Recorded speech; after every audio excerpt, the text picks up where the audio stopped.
Bem, gente, então, boa tarde. Muito obrigada pela presença de vocês aqui. É um prazer tê-los aqui novamente. Esperamos que até o final do seminário não desistam, tá? Porque eu sei que sábado à noite é puxado, mas a gente espera vocês aqui também. Bem, então eu vou... Sebastião já chegou, mas vamos com você. Eu gostaria, então, de apresentar e agradecer imensamente, né, a vinda do Luiz Cláudio da Costa aqui para trazer um pouco das suas pesquisas. Ele é da UERJ, tá? Possui formação em comunicação e pós-doutorado nas áreas de linguística, letras e artes. É professor associado na UERJ. É membro da equipe de pesquisa. É membro da equipe de pesquisa Estética, Arte, Filosofia e Ficções e Interação, e lidera o grupo de pesquisa Tecnologias da Arte, Sistemas, Dispositivos e Fissuras. Desenvolve a pesquisa Gravidade da Imagem, Apropriação e Repetição na Arte Contemporânea, Poéticas do Arquivo, resultando em publicação de obra homônima. É autor de Cinema Brasileiro, anos 60 e 70, de Simetria, Oscilação e Simulacro, e Dispositivos de Registro na Arte Contemporânea. Foi curador de Tempo, Matéria, Carlos Zílio, Paisagens, 1974-78, Paisagem, Extremos e Cidade e Desaparecimento. Bem, o título da fala do Luiz está ali colocado, né? Então eu chamo o Luiz para compor a mesa ali e apresentar. Obrigada, Luiz. Obrigado, Niura.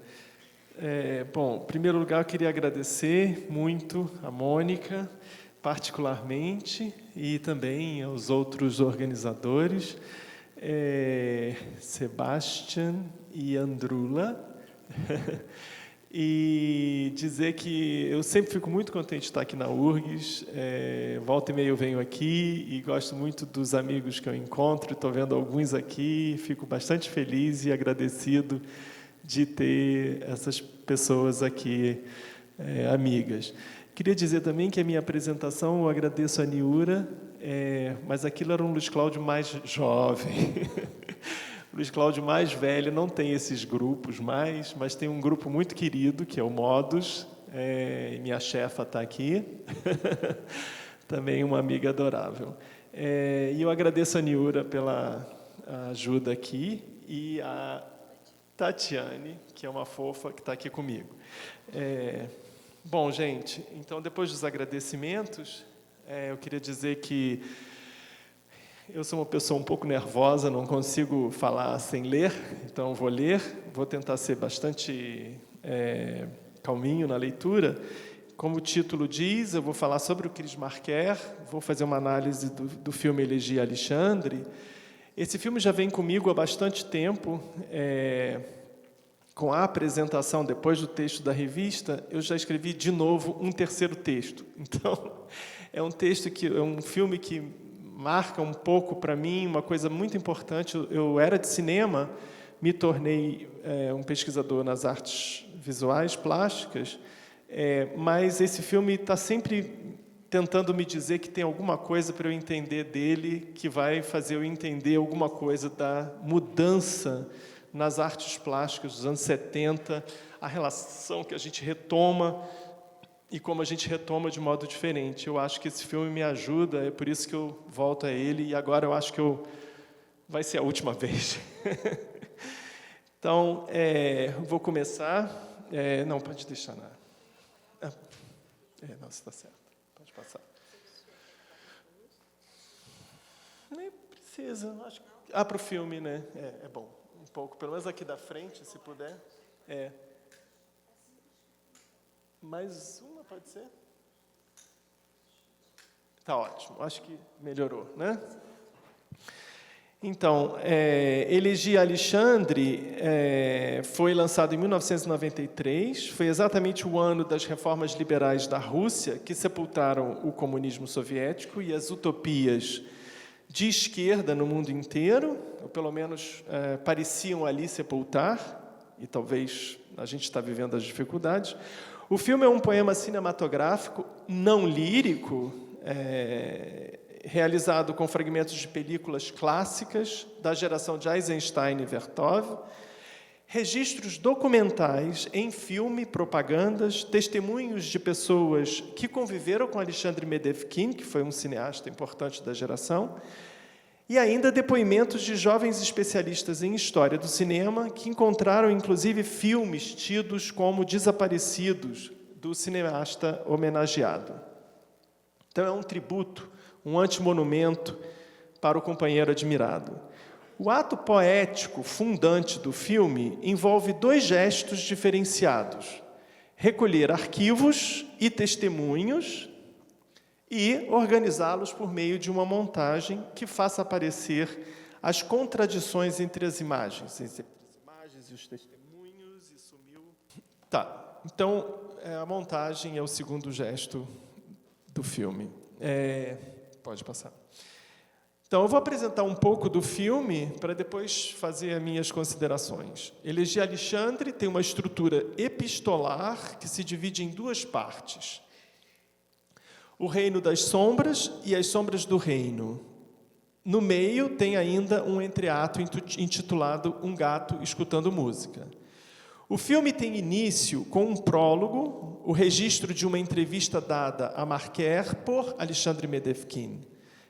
Nessa rápida abertura, a voice-over do filme inteiro sinaliza o motivo da narrativa, uma reprovação que o Medevkin faz a Marquer, porque Marquer não escrevia cartas para Medevkin. Então, ele chateado, ele diz isso a Medevkin, a Marquer. Ele faz um gestozinho que vocês vão ver. E aí o narrador diz: hoje eu escrevo. Né? São 6 cartas cinematográficas e a gente vai ver esse prólogo rapidamente.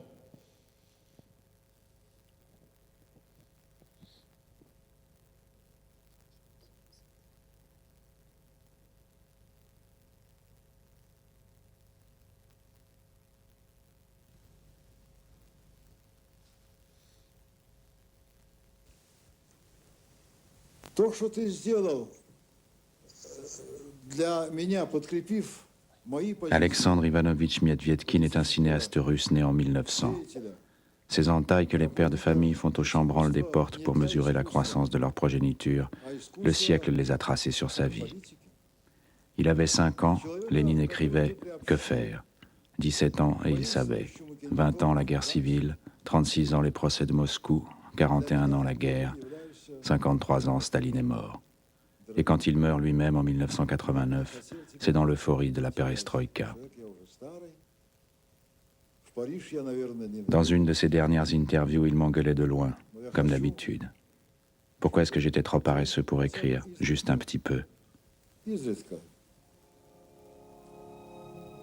Cher Alexandre Ivanovitch, maintenant je peux t'écrire. Avant, trop de choses devaient être tues. Maintenant, trop de choses peuvent être dites.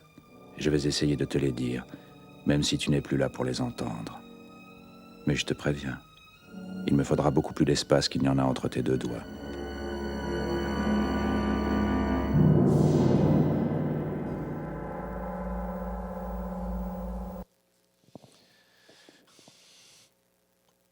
Bom, então eu vou continuar a apresentação, né, a estrutura do filme. Essa é a primeira parte, o Reino das Sombras. Então, eu vou falar um pouco dessa parte, que contém 3 cartas. E o termo, o Reino das Sombras, alude a uma expressão usada pelo escritor Maxim Gorky, que definiu o cinema nos seus primórdios com essa expressão, após ter vivido uma experiência com a projeção dos irmãos Lumière. É isso que todo mundo conhece no cinema. O tema principal tratado nessa primeira parte é o próprio cinema. Então, celebra-se o cinema, as imagens, o filme, também de Medevkin, e particularmente o filme A Felicidade, como o mais belo e mais engraçado da obra do cineasta russo. O narrador convoca outras imagens e suas reflexões pessoais se voltam para a utopia cinematográfica, a guerra civil na Rússia, a arte moderna. São mostrados fragmentos de outros cineastas da geração de Medevkin, fala-se de Meyerhold, do cinema olho, e do próprio cinema trem, que a gente vai falar bastante daqui a pouco. Então, após a primeira parte, a gente vê esse entreato, que eu vou mostrar um pedacinho, para vocês sentirem. Esse é o final da outra cena. Esse é o entreato.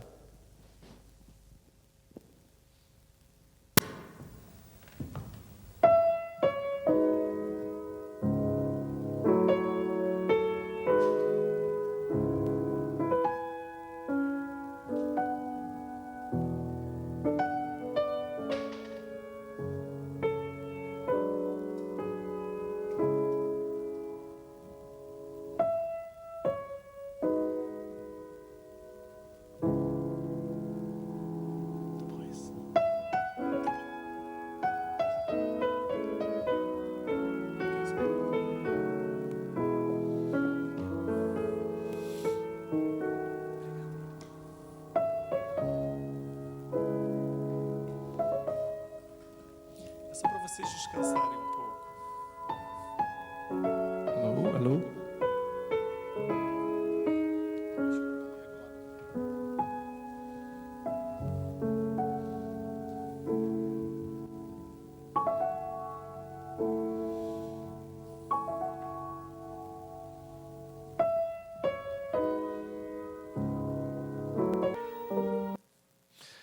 Então, com esse filminho, o narrador, a gente está no entreato. Aí. Com esse filminho, o narrador cria uma descontinuidade clara na narrativa, na estrutura epistolar do filme, mas também uma ruptura no ritmo das imagens, de arquivo e no volume de depoimentos. São muitas imagens. É um espaço de respiração na narrativa, com um gato relaxado sobre um teclado de piano, ao som de uma composição de Frederico Mompou, compositor espanhol. Segunda parte. Tá, aí a gente passa para a segunda parte, isso é só a estrutura do filme. Então, a segunda parte tem esse título, As Sombras do Reino, e trata da desilusão, do desencantamento decorrentes do autoritarismo soviético, da censura dos filmes de Medevkin, do terror do Estado comunista, dos falsos julgamentos, dos assassinatos cometidos. Em ambas as partes, percebe-se certa distância crítica em relação às imagens, mesmo quando o autor das missivas mostra-se empático. A perspectiva distanciada, diante daquilo que o narrador vê e que a gente vê, permite ao narrador a rápida substituição de uma imagem por outra, frequentemente criando contradições. Eventualmente, o comentário da voice-over sinaliza uma incoerência ou uma dúvida. Por vezes, o narrador fala aquilo que se vê. Isso é menos constante. O choque entre as imagens, entre um testemunho e uma imagem, ou entre dois testemunhos, estabelece uma discordância, uma ambiguidade, ou mesmo uma contradição recíproca entre as falas ou os pontos de vista. Então, agora eu vou entrar nas minhas considerações. E tenho esse subtítulo, A Imagem Crítica da História. Eleger Alexandre é um filme sobre a história russa durante todo o século XX. A narrativa parte da vida do cineasta Alexandre Medevkin, marcado por acontecimentos históricos importantes. A sincronia que a gente viu, entre a biografia de Medevkin e a história coletiva não ficou alheia à imaginação de Marquer. Nascido em 1900, Medevkin tinha 17 anos quando, em 1917, irrompia a Revolução. Aos 89 anos, o cineasta falecia. Naquele ano, desmoronava o Muro de Berlim, que dividiu a Alemanha por 45 anos, facilitando também as condições de legitimação das reformas da perestroika. A imagem da Rússia, ou melhor, a imagem da história, no filme de Marquer, consiste em um ato duplo de memoração, de luto. Lembrar do amigo falecido e rever a história do comunismo no momento em que ele sucumbe. Os efeitos nas ruas, advindos das reformas liberais de Gorbachev, situam o presente da realização do filme. A gente vê alguns pedaços que têm esse presente e no final tem mais. Marquer remonta ao passado da sociedade, vinculando-o à vida e à obra de Medevkin. Alguns acontecimentos da história tratados são a Revolução de Outubro, a Guerra Civil, o stalinismo, os falsos julgamentos, os assassinatos, a queda do regime e, com ele, a queda das imagens, das estátuas. A história é tema primordial na filmografia de Marquer, toda a filmografia de Marquer. Sempre amarrada ao trabalho da memória, o trabalho da memória situado no presente. A citação de George Steiner, que a gente viu no início, escritor e teórico da tradução, inscrita na tela do prólogo, contempla essa perspectiva de que eu estou falando. Não é o passado que nos domina, mas as imagens do passado. Com um gesto de rememoração de uma vida individual, Marquer reavalia a história das esquerdas, a historiografia, particularmente o contexto do comunismo soviético, cujo fim carrega consigo a esperança de um futuro revolucionário. Elegia Alexandre elabora perdas coletivas para a esquerda internacional, mas a derrota naquele contexto era tão radical que, diante do luto, parecia não haver espaço para ações revolucionárias, contempladas pelos filmes militantes de Marquer dos anos 70. O luto consiste em retomar imagens do passado, sem, contudo, esses filmes dos anos 70, inclusive no Brasil, na América Latina, Marquer fez vários, sempre contemplando o futuro da Revolução. Não é o caso nesse momento. O luto não dá na ação. O luto consiste em retomar imagens do passado, sem, contudo, embarcar na melancolia patológica que certas leituras fazem do texto clássico de Freud. E aí eu vou trazer o Enzo Traverso, que afirma: a melancolia não pode se limitar a chorar a utopia perdida. Ela deve se unir à sua reconstituição. Eu vou voltar a esse senhor.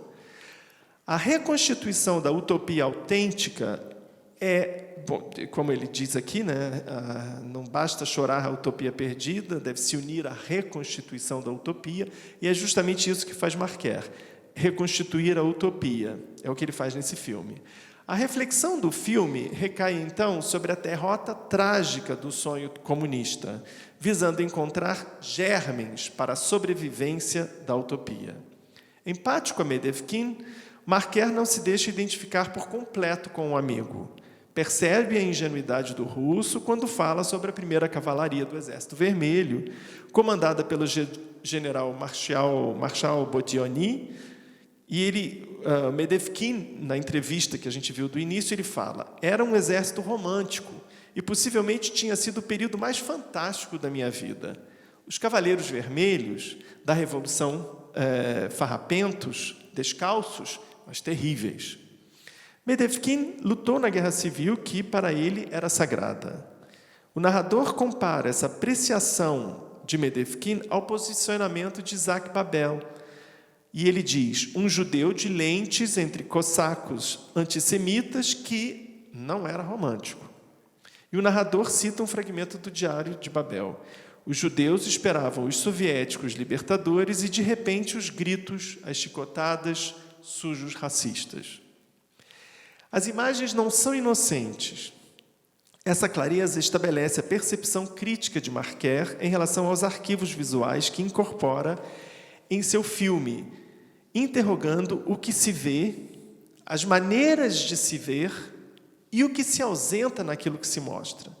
No fluxo das imagens da primeira carta, surge um registro documental, que a gente vai ver agorinha, em filme, que remete ao contexto social anterior à Revolução. É um desfile realizado em comemoração ao tricentenário dos Romanov no poder. Tu avais 13 ans, et les Romanov fêtaient leur tricentenaire. Quel film n'a pas montré cette procession des dignitaires? Et qui l'a regardé? Ce geste du gros bonhomme qui se frappe le front, que dit-il? Que l'assistance est fêlée? Non, il leur signifie d'ôter leur bonnet. On ne reste pas couvert au passage de la noblesse. J'imagine ce qu'un Machiavel russe aurait dû écrire à l'usage des puissants. Dominer, exploiter, éventuellement massacrer. N'humilier jamais.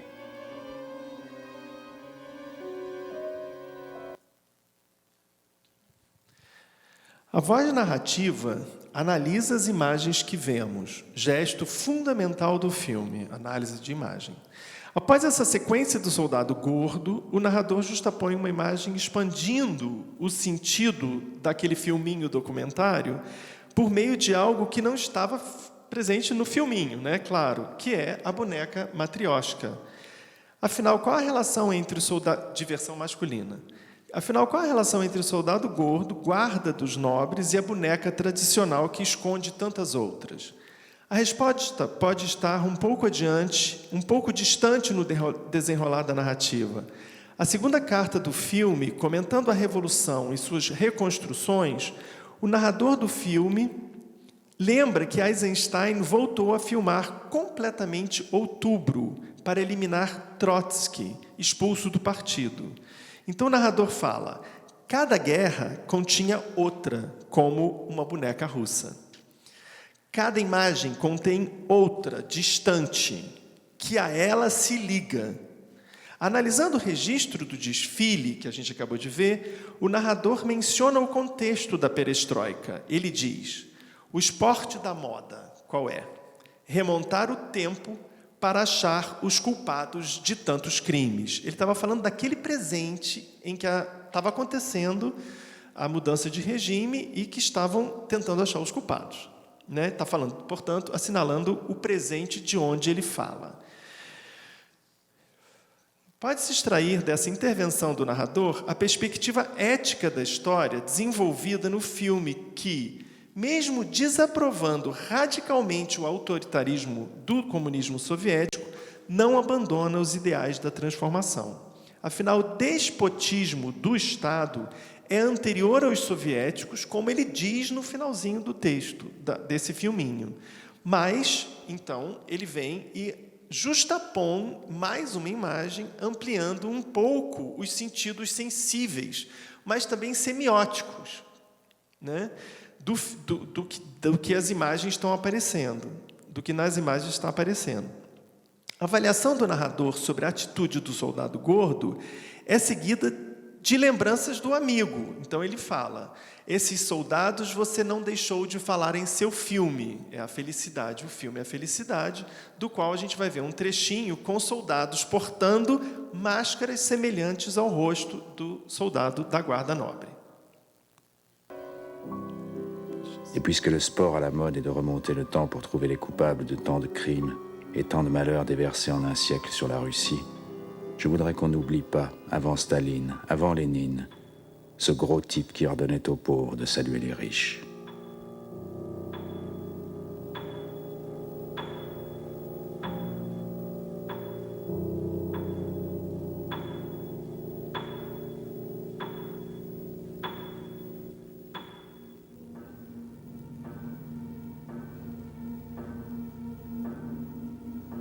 Ces dignitaires-là, tu ne les avais pas ratés dans ton plus beau film et le plus drôle, Le Bonheur. Ils débarquaient tous lorsque ton héros Khmir, ne pouvant plus supporter sa vie de paysan couvert de dettes, voulait se suicider. C'était le scandale. Noblesse, église, armée, tout le monde se rassemblait autour d'une phrase dont tu ne pouvais pas savoir comment elle résonnerait un demi-siècle plus tard. Si le paysan meurt, qui nourrira la Russie ?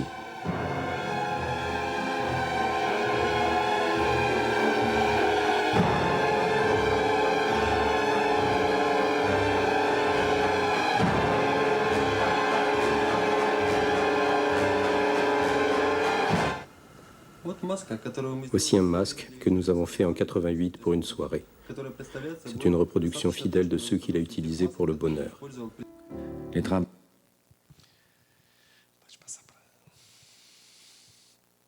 Então, os soldados vêm buscar o personagem do camponês Khmir no momento... no momento em que o camponês tenta se suicidar por estar coberto de dívidas. Isso é no filminho que ele está tirando um pedacinho. A voice-over, linda, né, endossa a constatação do filme russo e diz, se o camponês morre, quem alimentará a Rússia? É o que diz o narrador. A memória do amigo e a história social do século comunista convivem em dependência entrelaçada. O auxílio de testemunhos, aí a gente viu um testemunho de um pesquisador, testemunhos como cineastas, roteiristas, cinegrafistas, jovens historiadores, mas também a filha de Medevkin, a esposa do escritor Isaac Babel. Tudo isso adensa e transforma o trabalho da leitura dos arquivos. Para Marquer, a história nunca esteve desligada da memória. A memória e a história são duas modalidades distintas de relação com o passado, uma subjetiva e outra objetiva. São dependentes entre si. A dimensão subjetiva emocional e antropológica da memória se funde com a objetividade dos arquivos para a leitura do passado a partir das ruínas do presente. A voz do narrador aglutina diversas vozes e imagens, mas não unifica a heterogeneidade das visões que se produzem. O primeiro documento visual do filme, a entrevista do cineasta homenageado, reprovando o amigo francês, origina-se dos arquivos de Marquer, a entrevista. Elegia Alexandre parte dessa memória impressa em película, imagens que pertencem aos acontecimentos da vida de Marquer, que entrevistou o russo. A memória é uma faculdade individual ligada a um corpo, a uma subjetividade, mas também, como reconheceu Maurice Raoul-Poix, as impressões do passado não estão isoladas do indivíduo. Ele diz, frequentemente reintegramos nossas lembranças em um espaço e um tempo sobre cujas divisões nos entendemos com os outros. Esse espaço-tempo de que fala Raoul-Poix, espaço-tempo onde dividimos nossas lembranças, é o presente de onde as imagens do passado se manifestam. As lembranças dos testemunhos e os arquivos pertencem à memória coletiva, forma plural de presença do passado. Como bem explica Marie-Claire Lavabre, citando Pierre Nora, ela diz, a memória não é história, no sentido que a história tende à inteligibilidade do passado. A memória não é tampouco propriamente lembrança, ela é economia geral e administração do passado no presente. A transferência dos documentos encontrados e dos testemunhos filmados entram em Elegia Alexandre como fragmentos do real transpostos para o espaço do filme com sua opacidade, ambiguidade ou profusão de sentidos. O real não exclui a imaginação, nem a história elimina a ficção, como a gente acabou de ver, a felicidade. As fronteiras são permeáveis, ainda que se busque uma verdade sobre a utopia. A objetividade da história é relativizada pelo caráter subjetivo da memória pessoal de Marquer e também as dos testemunhos. A remontagem da história não dispensa nem a memória, nem a subjetividade. Elegia Alexandre é todo narrado pelo personagem Chris Marquer, sem, contudo, se tornar um documentário autobiográfico. Não há nada próximo a um relato de si, tampouco aparece qualquer espaço da intimidade do sujeito narrador, embora a perspectiva subjetiva compareça nessa remontagem crítica do tempo da história. Marquer esforça-se por recuperar momentos autênticos. Agora a gente vai falar da utopia do cinema-trem. Marquer esforça-se por recuperar momentos autênticos do sonho de transformação social e cultural, quase esquecidos pela história. A terceira carta que escreve ao amigo remete ao projeto do cinema-trem de Medevkin. O cineasta francês lembra da importância do trem para o cinema utópico soviético.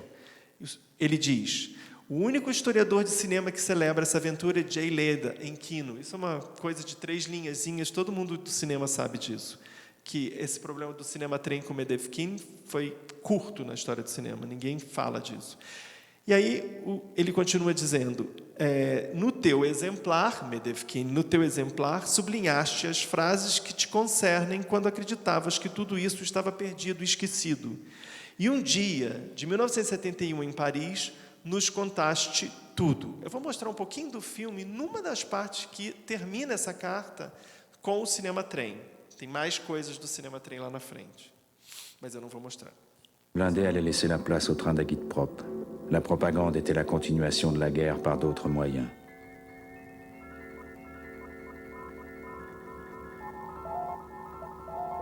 Ces trains transportaient des livres, des affiches, des disques, des tracts, et tous avaient leur wagon cinéma, comme celui qu'on a reconstitué aux momies. Il y avait des projecteurs et des caméras, des films faits au sommet pour l'enseignement de la base, des documents tournés à la base pour être mis en film au sommet. Bientôt, tu allais renverser ce bel équilibre.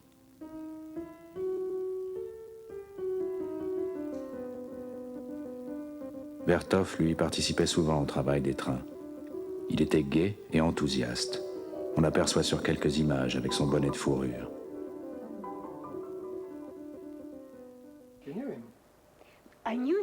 Je l'ai connu, je me souviens, un petit homme assis sur un banc avec une canne.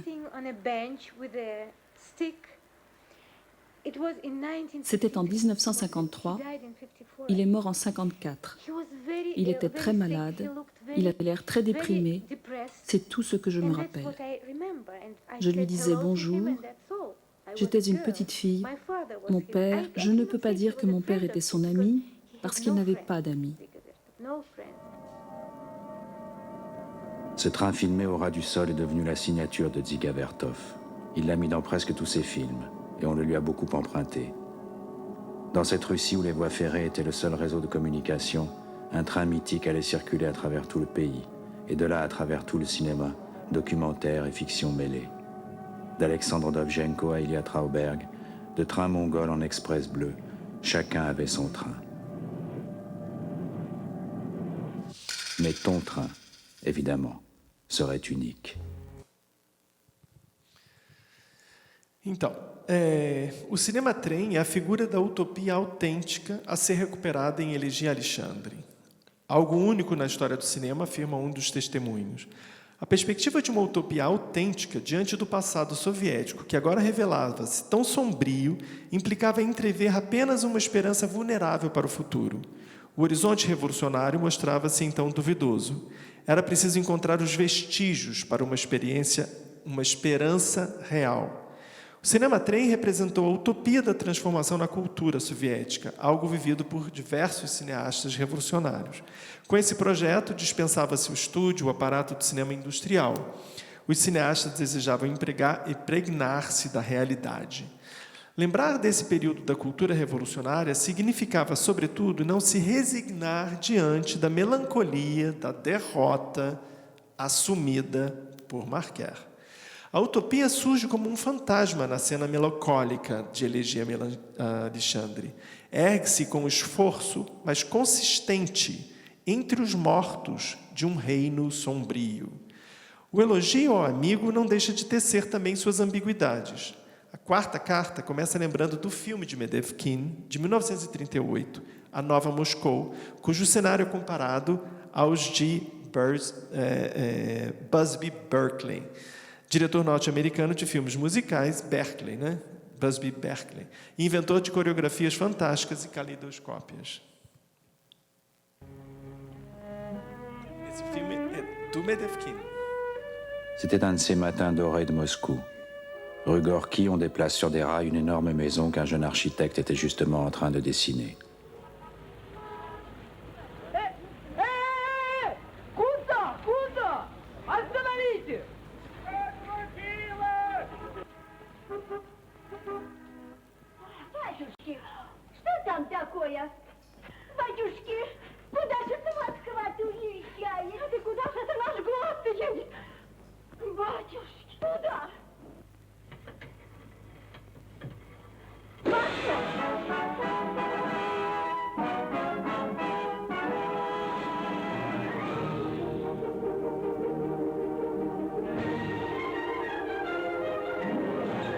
Le film s'appelait La Nouvelle Moscou. Quand on voit ce plateau digne de Busby Berkeley, on se dit que c'en est fini de ta mise à l'index.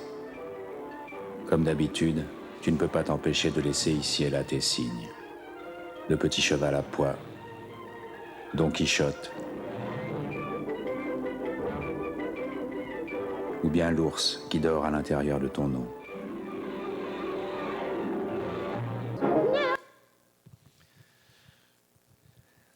Bom, a chave da intriga de A Nova Moscou é desfiada por um porco que se solta nas ruas e termina por enlouquecer a máquina de projeção dos arquitetos que apresentavam ali os projetos urbanísticos para a Nova Moscou.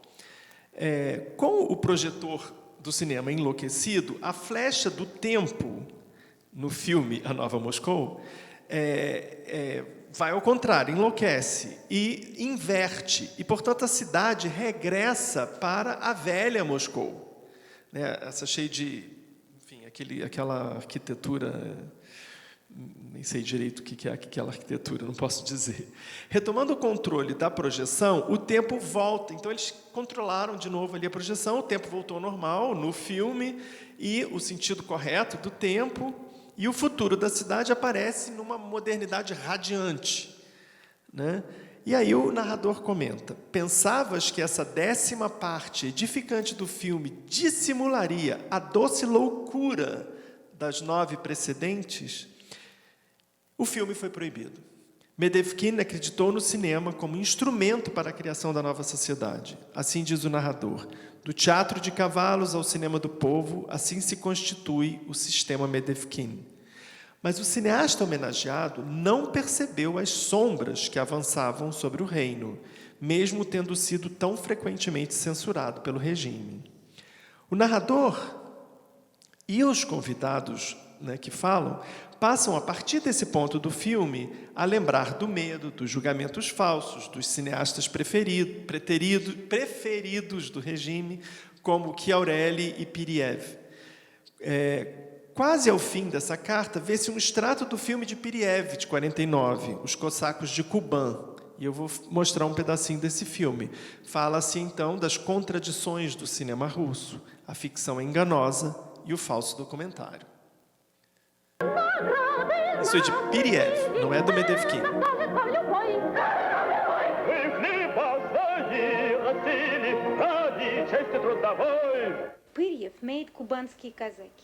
Tu sais que Piriev avait fait les Cosaques du Kouban.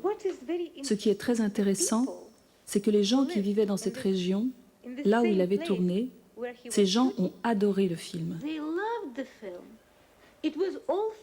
C'était totalement faux, c'était un conte de fées. Ils ont adoré, parce que leur vie était tellement grise, incolore, qu'ils voulaient voir un conte de fées sur leur vie.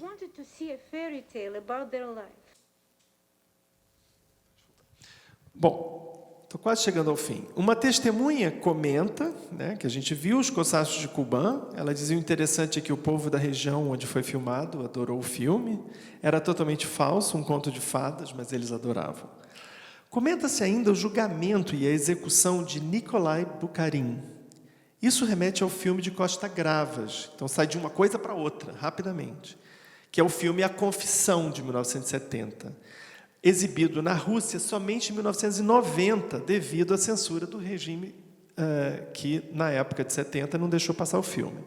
O filme de Costa Gravas conta a história de Arthur Ludwig, obrigado a confessar crimes que não cometeu. Vai a julgamento, um verdadeiro teatro totalmente simulado, e um personagem de Costa Gravas avalia. Ele diz: os testemunhos, as confissões, é uma farsa. Isso é no filme do Costa Gravas, que aparece. O narrador de Elegia Alexandre lembra do julgamento de Bukharin, também simulado. É o momento em que se questiona os falsos julgamentos, as confissões ilegítimas, os assassinatos brutais, enfim, as sombras do reino. A 4ª carta serve como oportunidade para Marquer questionar reflexivamente o gênero ou os gênios com os quais trabalha, pois o filme refere-se a documentários, propaganda, filmes de ficção baseados na realidade. O narrador examina a condição da imagem na história do século XX, assim como a propaganda de governos e estados autoritários.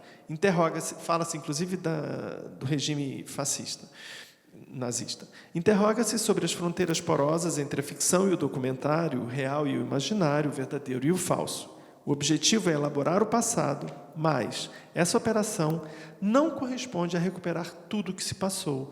Trata-se de rever as imagens, analisá-las e buscar momentos em que a utopia foi legítima. Em Elegia Alexandre, a melancolia própria ao luto não resulta em revolta, como ocorria nos filmes militantes de Marquer dos anos 70.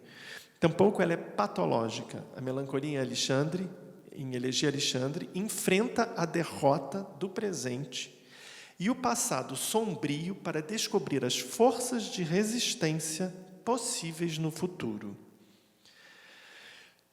Isso vai ser o final. A relação entre a história da esquerda, a memória das perdas e o sentimento de melancolia atravessa toda a obra de Chris Marquer. Eu tinha toda uma parte que eu ia falar sobre isso, mas não tem como. A melancolia patente em Elegia Alexandre não é nova na cultura da esquerda tampouco. O livro de Enzo Traverso elabora a história desse sentimento oculto e diferencia duas variantes, a melancolia da revolta e a melancolia da derrota. A melancolia da revolta foi vivida e trabalhada por toda a geração dos cineastas soviéticos durante as primeiras décadas do século XX, como Vertov, Eisenstein, Medevkin. Traverso não ignora Chris Marker. Dedica uma parte do terceiro capítulo intitulada Sombras Vermelhas para analisar um dos filmes mais importantes da fase militante de Marker. Em O Fundo do Ar é Vermelho, de 1978, Marker já tinha feito os filmes da América Latina. A dimensão melancólica é constituinte, igualmente marcada pelo patos da ação, porque tem o luto, mas tem a ação. Então, não é derrota. No final do século XX, quando Marquet realiza Elegia a Alexandre, a melancolia foi tão profunda que não poderia mais nem ser sublimada, nem se tornar estímulo à luta. A melancolia em Elegia a Alexandre distingue-se daquela que vemos no filme O Encoraçado de Potemkin, de Eisenstein. O filme de Marquet delineia a melancolia trágica vivida no final do século XX, em virtude da perda implacável da utopia comunista. Elegia a Alexandre mostra consciência da diferença do seu tempo e aquele de Eisenstein. Após a queda do Muro de Berlim, não se tem mais a esperança, a certeza de que a revolução virá no futuro. O patos do luto que Marquet assume é o de uma derrota tão radical que a ação não pode ainda estar circunscrita. A passagem ao ato não ocorre em Elegia a Alexandre, porque naquele contexto não é mais possível imaginar um telos. Não se trata, contudo, de resignação. O trabalho do luto era necessário para lembrar dos momentos em que a utopia fora uma experiência autêntica. Não bastaria apenas lembrar do cinema trem de Medevkin, quase esquecido pelos anais da história, como a gente viu, não fossem as poucas páginas de J. Leida.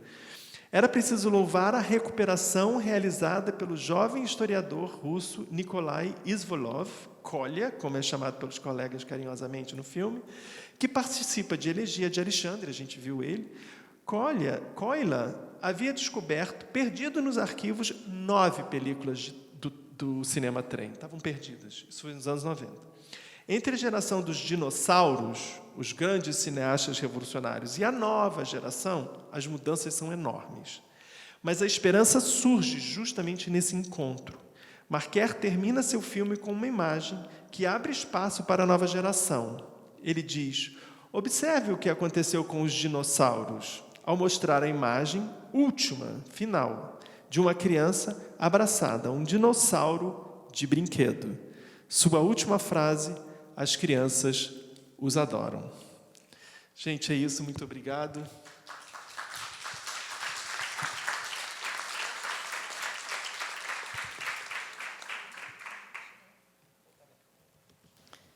Bem, então, gostaria de agradecer imensamente ao Luiz Cláudio por essa fala muito rica, muito densa, né?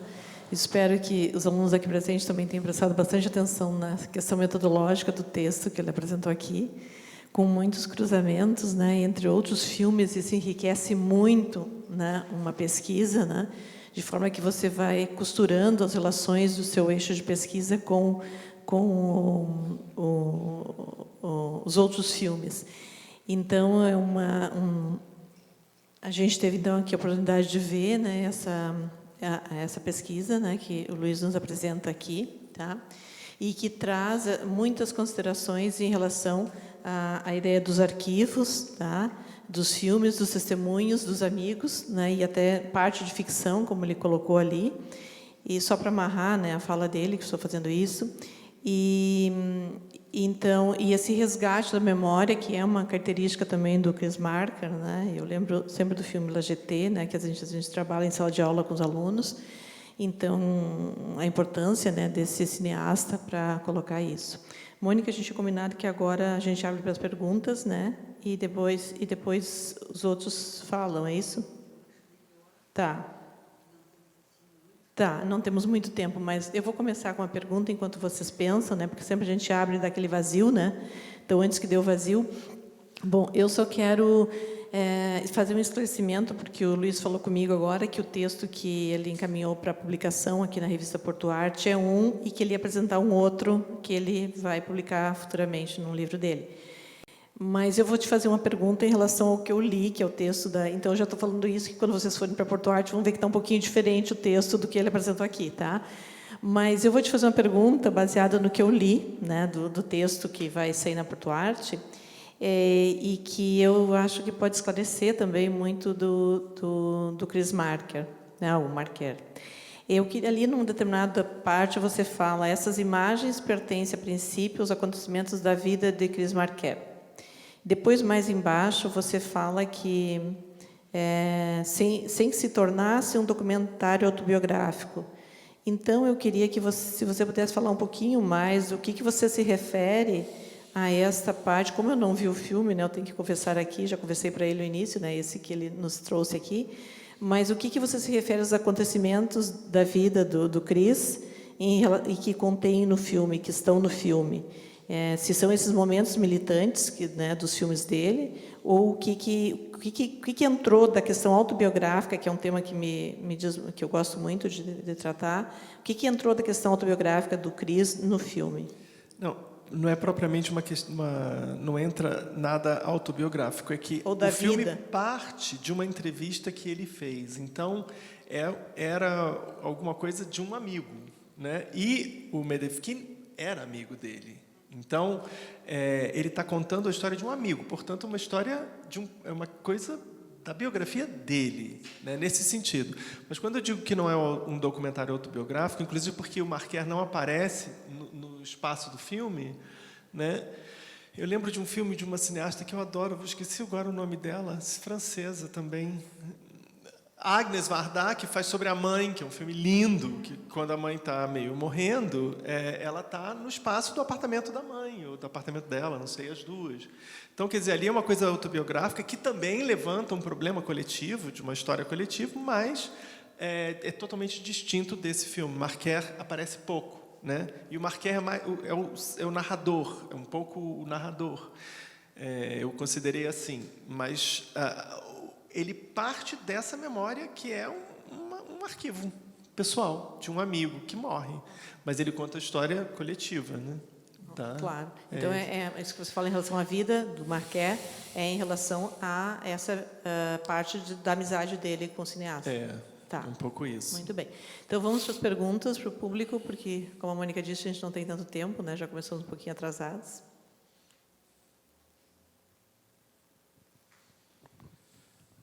J'ai pas tout compris, Claudio. Peut-être tu pourras traduire la question? Oui, tu pourras traduire. Non? Hoje não temos Mônica, tradutora, tu pourras traduire Mônica. ma question? Ouais.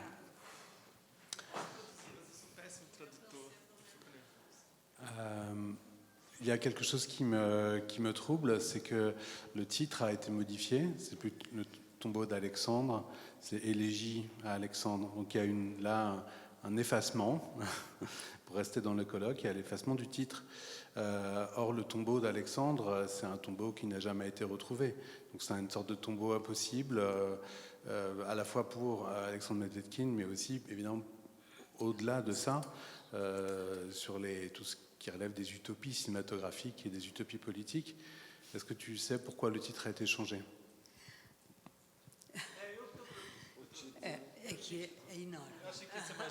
Ele está perguntando por que o título foi traduzido. É uma questão que está escrita no texto, se eu não me engano, mas escrevi mais claramente no texto que eu acabei de terminar. Talvez esteja até diferente. Não sei se você entende, mas... então, ele está perguntando por que era Tombeau d'Alexandre, que é o túmulo do Alexandre, para eleger Alexandre. Eu acho que foi um equívoco muito grande eleger Alexandre, porque o filme... Eu acho que tu tens que falar um pouquinho, a Mônica, fazer a tradução para ele, porque senão, não sei, fica muito longo. Tu comprends? Ok, lentement. Ok. Então, elegia, né, foi uma péssima tradução, eu acho, porque remete a uma tradição literária de poesia lírica, justamente quando o filme recusa o lirismo, e essa recusa ao lirismo aparece na voz do narrador. Então, eu acho que foi um problema de mercado. Un effacement, bien dit.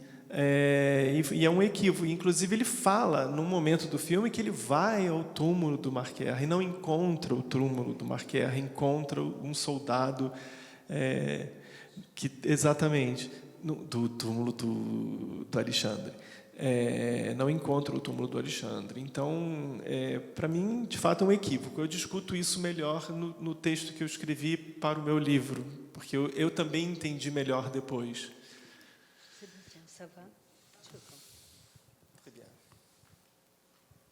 Quem mais? Lá atrás.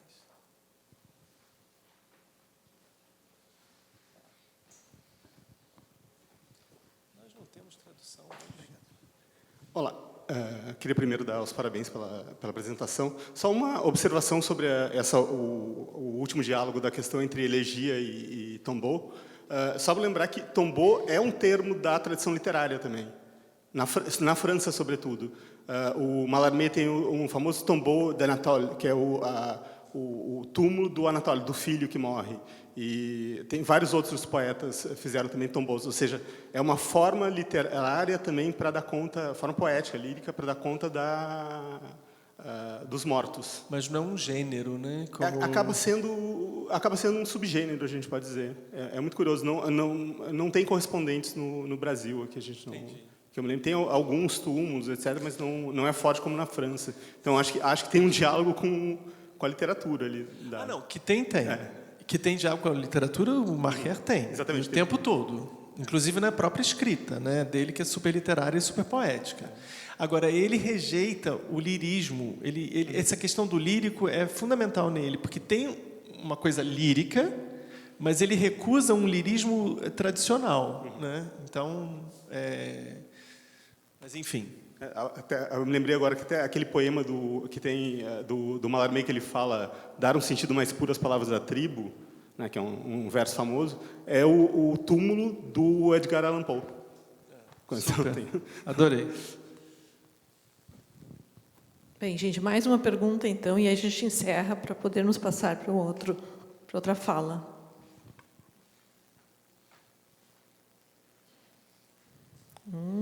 Dois, três. Não? Bom, então, muito obrigada, Luiz Cláudio, pela tua fala aqui. E é um texto muito denso, né? Espero que vocês depois possam ler na Porto Arte, quando estiver... Ela está sendo processada. Se vocês entrarem lá, vai estar com uma tarja ainda de processamento da revista. Já está lá o texto, mas ainda vai ser depois editorado, enfim. Então, e depois vai ser a publicação também impressa. Muito obrigada, então.